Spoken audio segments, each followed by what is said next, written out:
Good morning, family.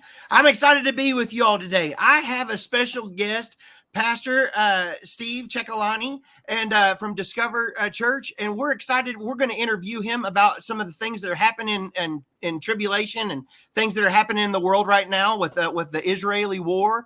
And we're going to just ask him some questions, the hard stuff. You know, he has a lot of wisdom on Bible prophecy and end time events. So we're going to just kind of just pick his brain and where we are in the end time. How long is this war going to last? That's what people are wanting to know. Is this going to be a short event that's going to maybe last for a couple of months, or do you see this going on for like a kind of like a major event that would take on maybe years, like similar to the Gulf War, or because we're kind of still in Iraq? But what do you think about that? In Daniel chapter 9, talking about the ministry of the prophet. So how does a prophet operate? Is it just, people think it's kind of airy-fairy, like we're praying and then suddenly we're going to be dropped a date, or a timeline. And sometimes you get that. I mean, it's very rare. And Daniel chapter 9 actually is one of those rare moments where you get the timeline calculated to the exact day of Jesus's first coming. My question is, how did it start? Right? And it actually started with him, Daniel, studying the word of God. And he says so. So it's important that all prophets speaking correctly for the Lord needs to go back to the Bible. So it says here in Daniel 9, verse 1, in the first year of Darius, the son of Ahasuerus, of the seed of the Medes, which was made king over the realm of the Chaldeans, in the first year of his reign, I, Daniel, understood by what? By prayer, by a revelation of the Lord. It says, I understood by books the number of the years, whereof the word of the Lord came to Jeremiah the prophet, that he would accomplish 70 years in the desolations of Jerusalem. So this whole big revelation that he's about to get starts off with him studying books. And he means, of course, Bible books. Okay. And he doesn't explain all the books because he said plural, but he says specifically, Jeremiah said, we're going to be held captive, deported, and then held captive in Babylon for 70 years. So I got that now, and now I'm going to act on that by going to pray. So a prophet is first a student of the word, a teacher of the word, and then secondly, he's a prayer, he's a prayer or a prayer warrior. Yeah. And that's what people need to understand when they're asking, okay, what's the timeline? We don't just go and make up a timeline. We have to go and study the books, the biblical books. And what my studies have shown is that we are in pre-tribulation, and that some people need to correct their assumptions and theology that they've heard that's 30, 40, 50 years old, but now we have more light. Revelation 6, representing the seals, are not tribulation seals. That doesn't mean the tribulation has started. It doesn't mean we missed the rapture. It means they're pre-tribulation. And God emphasized this so much. So the first horse is the white horse. It's galloped. We can now pinpoint, exactly from January 2000 to June 2023, when basically, most of the world, I think all of the world now has opened up. Nobody's got a health emergency. If they do, it's a bit, scoffed at. People aren't keeping it anymore. Airplanes and airlines are not testing you for COVID before you get on the flights. And that's very exact 3.5 years. So we're going to ask the question, how long do we have in this next war? I would say whether it's this war, escalation of this war, a spreading of the war, or some kind of war, it's going to last 3.5 years. So that would end? Yeah, 3.5 years. 3.5 years from when are you saying? 3.5 years from June 2023, at which point we had, boom, the French riots. And again, it sparked by Muslims.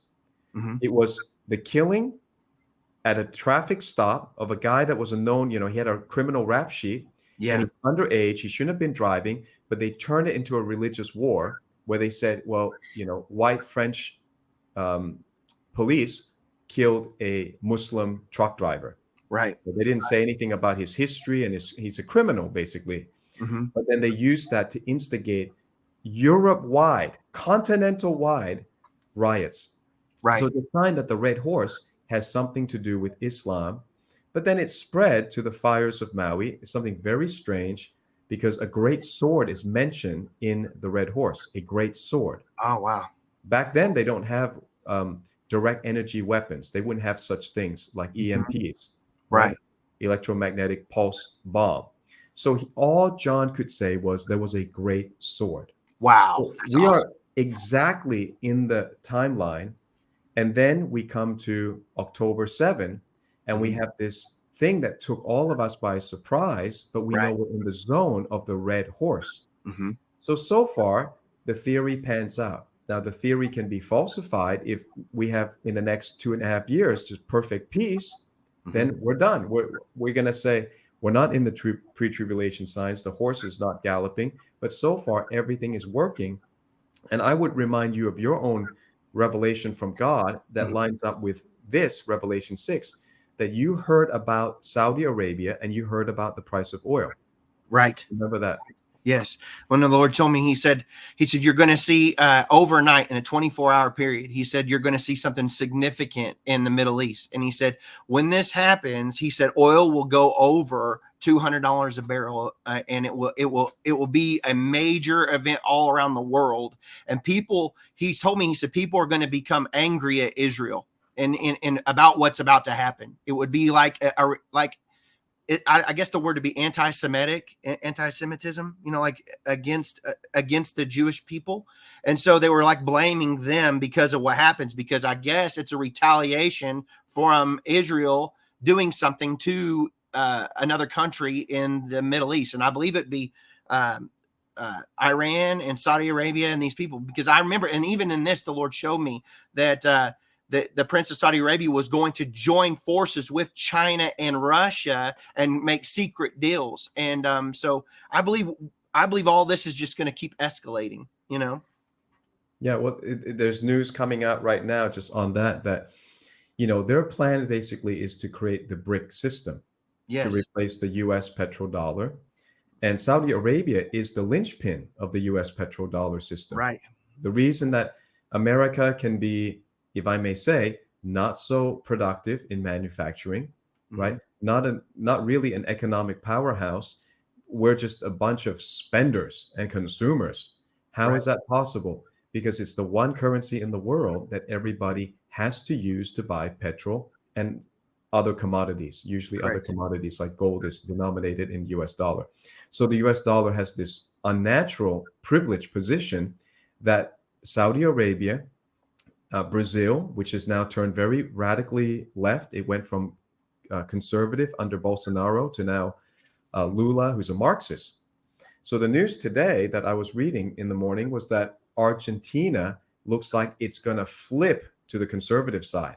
Wow. And the Marxists are freaking out because they want more nations to come into their oligarchy, their system. So, you have to pick, I guess, your bad guy. It's not that American domination has produced world peace, but probably American being the superpower is better than,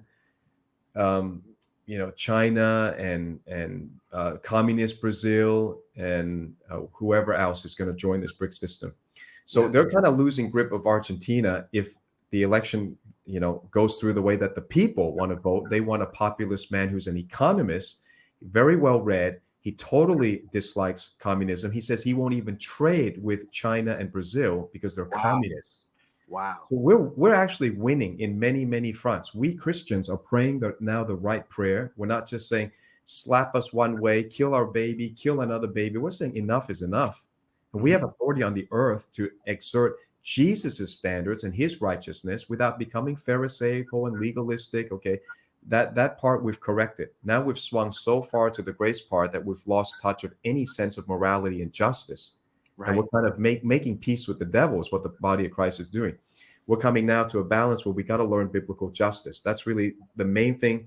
You're on online church with me. That's the main thing that I keep drumming to every church member is get a hold of biblical justice, understand what it's about.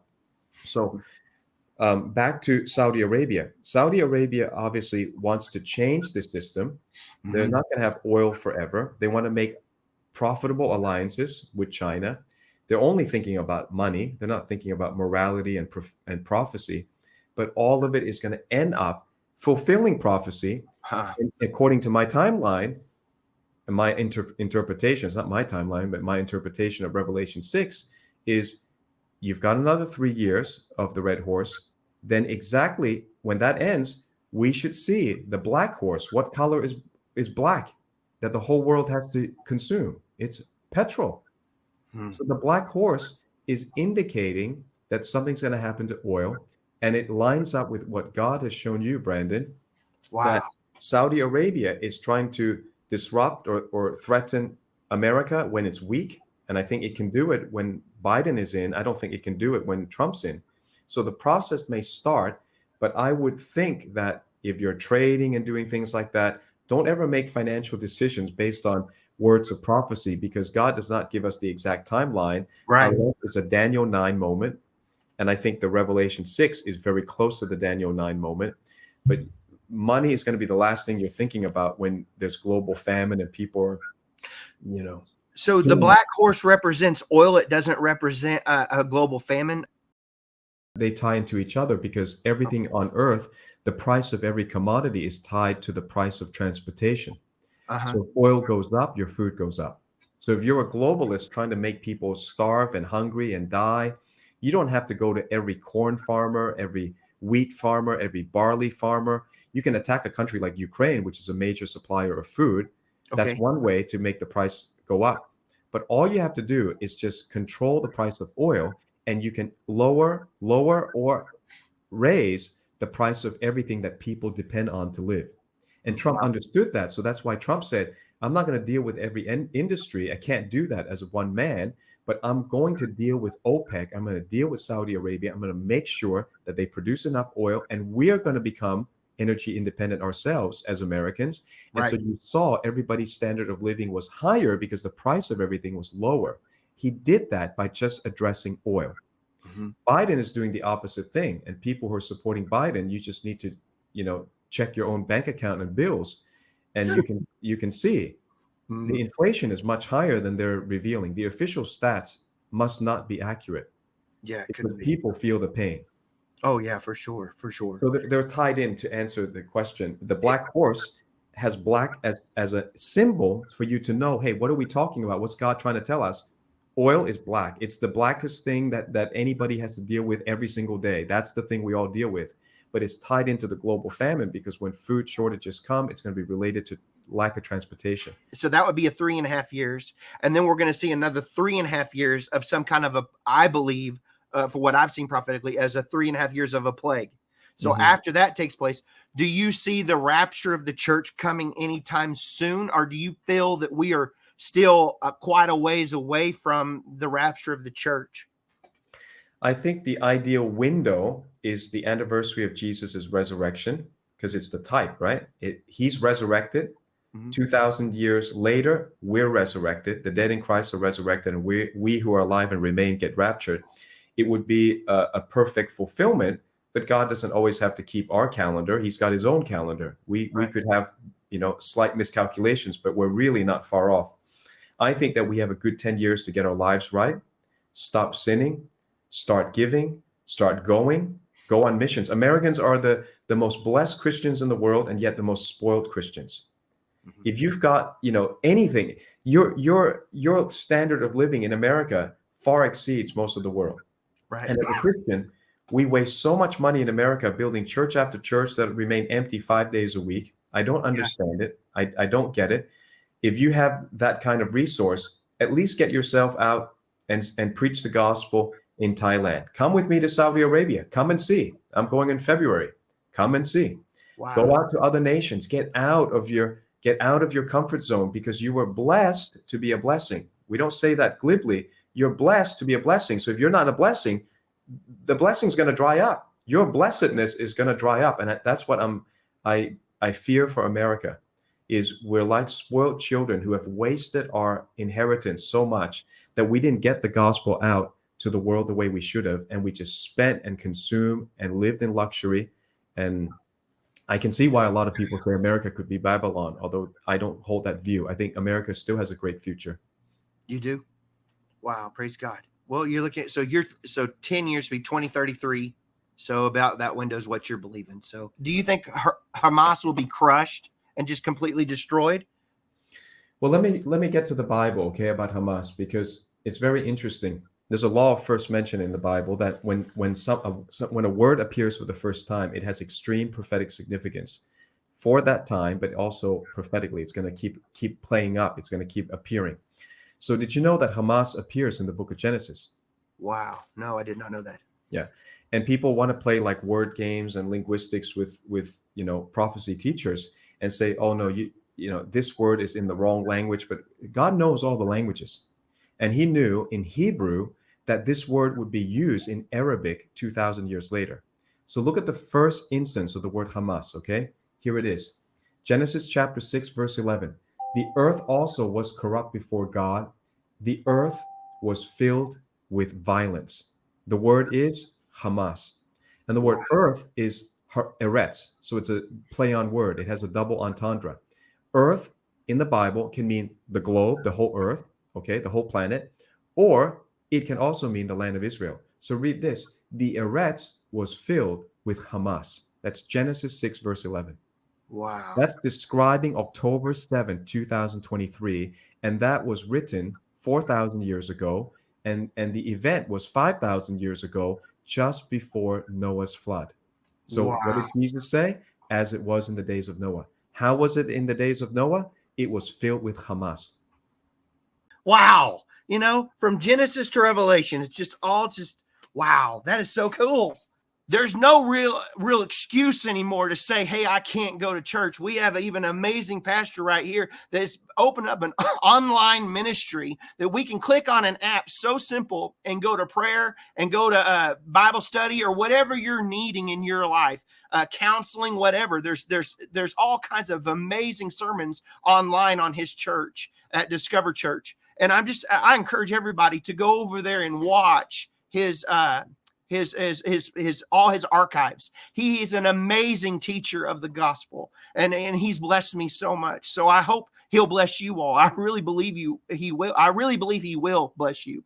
Join an international online church community that's tuned into prophecy. Become an active collaborator. Choose care groups and discipleship paths designed for your spiritual growth, and get involved in daily prayer, all in one app. You'll also get full weekly sermons uncensored by big tech. Ministry partners can download our app now at discoverchurch.online. That's discoverchurch.online. Activate your faith and let's meet online.